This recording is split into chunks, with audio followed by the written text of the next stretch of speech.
DGS Dinakaran ஐயா அவர்கள் சொன்ன ஒரு சாட்சி.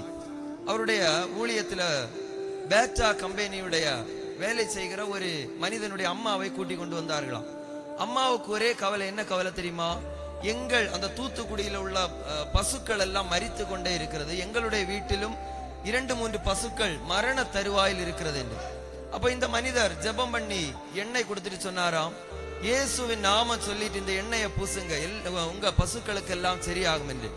இந்த அம்மா எண்ணெய் பூசும் போது மறுநாளைக்கு பார்த்தா பசு எல்லாம் நல்லா கொளுத்தது மாதிரி இருக்கா. இந்த அம்மாவுக்கு ஒரு ஆசை, என்னுடைய பசுக்கள் மட்டும் நல்லா இருந்தா போறாதுன்னு சொல்லி இவங்களுக்கு தெரிஞ்ச வீட்டுல எங்கெல்லாம் பசு உண்டோ அங்க எல்லாம் போய் இயேசுவை அறியாதவர்கள் வீட்டுல இந்த எண்ணெயை கொடுத்துட்டு சொல்லுவாங்களா, இந்த எண்ணெயை உங்க பசுவுக்கு போட்டு விடுங்க, பசு குணமாகும் என்று.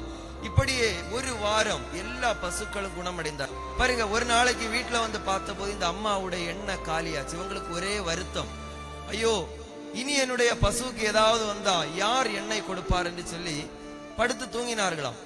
அதிகாலையில் ஜெபத்திற்காக எழுந்த போது இந்த ஜன்னல்ல ஒரு கைவரி முன்னாடி வச்சிருப்பார்கள்.